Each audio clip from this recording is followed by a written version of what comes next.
펜팔. 말년병장 상호는 내무반에서 할 일 없이 빈둥거렸다. 내무반에 멍하니 앉아있는데 책장에서 두꺼운 책이 눈에 들어왔다. 두꺼운 책은 장병들의 바이블인 팝송 책이었다. 1990년대 군대에서는 각 내무반마다 책장에 두꺼운 팝송 악보책이 있었다. 기타를 칠 수 있도록 악보와 가사가 적힌 두꺼운 책이었다. 책을 뽑아들은 상호의 눈에는 뒷면에 펜팔을 원하는 여성들의 주소와 이름이 들어왔다. 한 번도 해본 적이 없는 펜팔을 한번 해보고 싶어졌다. PX에서 편지지와 봉투를 두둑히 사온 상호는 펜팔 신청글 중에서 눈에 띄는 이름의 여자에게 편지를 쓰기로 했다. 그녀의 이름은 약간 도도한 느낌이 드는 도희라는 여자였다. 첫 번째 편지를 정성 가득 빼곡하게 3장을 채워서 편지 봉투에 넣고 우표까지 붙여서 그녀에게 보냈다.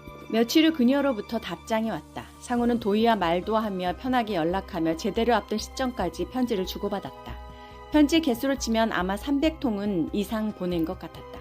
상호는 매일 그녀에게 여러 가지 이야기를 편지로 들려주었다.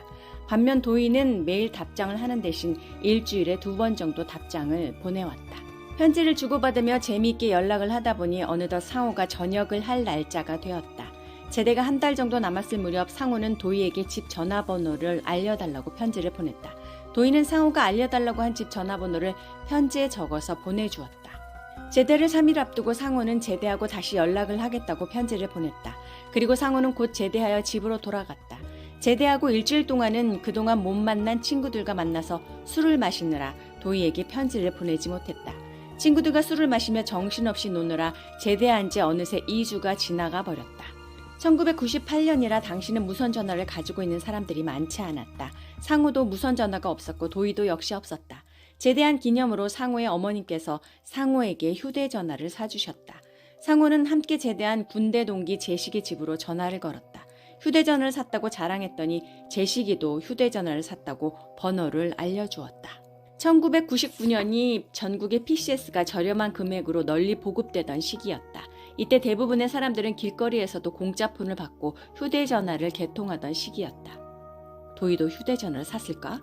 상호는 도희가 보고 싶었다. 그래서 항상 편지를 보냈던 그 주소로 찾아가 보았다.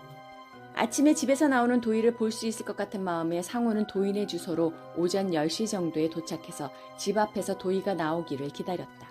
도희네 집은 1층의 단독주택으로 그 집에서는 도희네 식구들만 산다는 얘기가 생각났다. 아직 도희의 얼굴도 모르지만 그 집에는 상호와 비슷한 또래 여자가 나오면 그 사람이 도희인 게 분명했다. 오전 10시경부터 근처에 앉아서 누군가 나오기를 기다렸다. 정오가 지나고 오후 4시가 지나고 슬슬 저녁 6시가 다 되어가는데 집에서는 아무도 나오지 않았다. 자리를 비운 사이에 나올 수도 있기 때문에 상호는 점심과 저녁도 포기하고 그 자리에 앉아서 누군가 나오기를 간절히 바라고 있었다. 저녁 8시가 되어도 그 집에선 아무도 나오거나 들어가지 않았다. 밤 9시가 되어 40대 중반으로 보이는 여성이 그 집으로 들어가려는 모습이 보였다. 상호는 번개같이 그녀에게 다가가 인사를 했다. 그리고 자신은 도희의 친구 상호라며 자기를 소개했다. 그녀는 놀라면서 상호를 바라보았다. 예상한 대로 그녀는 도희의 어머니였다. 그닥 반가워하지 않는 표정으로 도희의 어머님은 어쩐 일로 자신을 찾아왔는지 물었다. 상호는 최근에 군대에서 전역한 것을 말씀드리면서 군대에서 도희와 펜팔을 하며 2주 전까지 편지로 연락하며 지내다 얼마 전에 제대해서 도희를 만나러 온 것이라고 알려드렸다. 그 이야기를 들은 도희의 어머니는 믿겨지지 않는다는 듯 고개를 좌우로 저으며 말했다. 그럴 리가 없는데요. 네? 그럴 리가 없다니 혹시 무슨 말씀이신지요? 나는 도희의 어머님께 물었다. 슬픈 표정을 지으며 도희의 어머니는 말씀하셨다. 우리 도희가 죽은 게 벌써 3년 전의 일이거든요. 도희 어머니의 말을 들은 나는 충격을 받았다. 커다란 망치로 머리를 맞은 듯 엄청난 충격에 어지러워서 비틀거렸다. 간신히 정신을 차리고 버스를 타려고 버스 정류장에서 힘없이 의자에 앉아 있었다. 군대에서 상호가 편지를 받고 읽으면 옆에서 신기하게 바라보던 재식이의 얼굴이 떠올랐다. 상호는 동기 재식이에게 전화를 걸었다. 재식아, 내가 그동안 수많은 편지를 주고받으며 펜팔을 했던 도희가 세상에 없는 사람이라고 하는데 어떻게 받아들여야 하냐? 전화가 연결되자 상호는 힘없는 소리로 물었다. 야 임마 무슨 소리 하는 거야? 네가 편지를 썼다니. 난 네가 편지 쓰고 펜팔하는 걸 본 적이 없는데. 야, 너 술 마셨냐? 상호는 제식에게 무슨 소리를 하는 거냐며 어이없다는 투로 말했다. 정신이 혼란스러웠다. 대체 어느 것이 진짜일까? 내가 기억하는 것이 진짜일까? 아니면 다른 사람들이 말하는 것이 진짜일까?